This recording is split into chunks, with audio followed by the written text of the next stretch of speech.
Monday was a good day for the defense, and Geno Smith gave him credit for bringing more energy and juice, which ultimately will make the offense better and provides a different element in evaluating the competition at quarterback.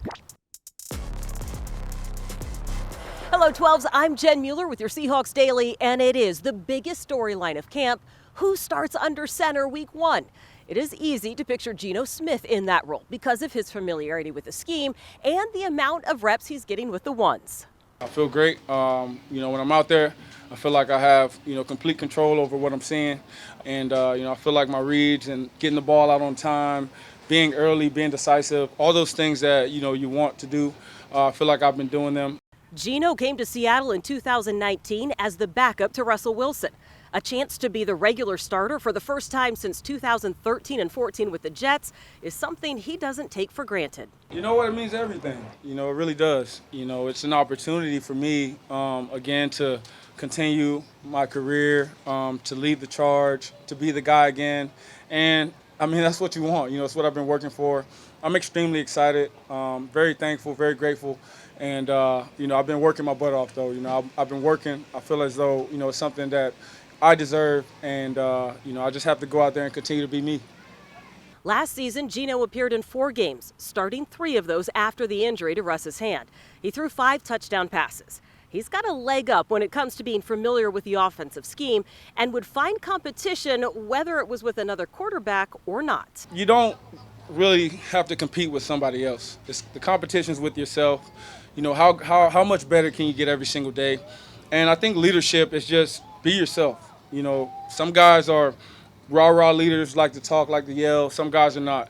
And we all have to be leaders. It's not going to be one leader. It's a team of leaders. We all have to, be held accountable, hold each other accountable. And so my job is to continue to hold everybody accountable. I lead through my hard work, my discipline, and I think guys feed off that. I'm going to keep doing everything I can with the twos, leading those guys, letting them feel me every single day. Feeling like it's the most important rep, not only to me again, but to them as well, and that'll help this team grow. Being able to have such a good 1-2 punch with the ones and the twos, that helps these practices flow. It helps this team grow, and that's just kind of my idea on it. I'm going to keep doing everything I can with these twos right now, and let time sort it all out. Locke started 21 of the 24 games he played for the Broncos. The numbers people talk about most from his time in Denver, the touchdown to interception ratio. He threw 25 touchdowns and 20 interceptions. Completing the football, playing smart football. Biggest thing for me that, I think people, and including myself, have analyzed my play over the last couple of years, and that's turnovers, taking care of the football. The only way we can hurt ourselves is if we turn the ball over. And we got to stay on the field, and that's a big thing from the quarterback position, obviously. Taking care of the football, staying on the field, because when we let those guys around us make plays, we should be able to score a lot of points. He is committed to cutting down on the interceptions, and that will make one of his strengths that much more obvious, especially considering the receiving core at his disposal. Yeah, I think the biggest thing is his arm talent. He can make any throw on the field. He's impressive when it comes to that aspect.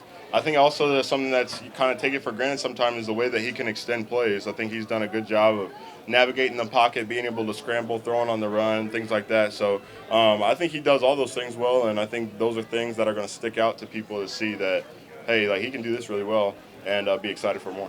I've never had the problem of forcing and making plays happen and being a gunslinger. So those things happen. You would like to think that that's the harder thing to make happen, the big plays, the running around making a play when everything was dead to begin with. So the harder part for me, which has gotten way easier over these last years, is when to decide not to make those plays. All right, they're good too. They're getting paid a lot of money on that side of the ball, and they got you that play.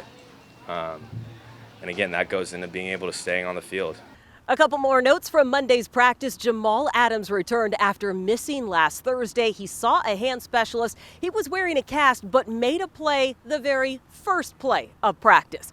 Missing from the field today, Pete Carroll, who has tested positive for COVID-19. He is fully vaccinated. His symptoms are mild. He is monitoring things remotely.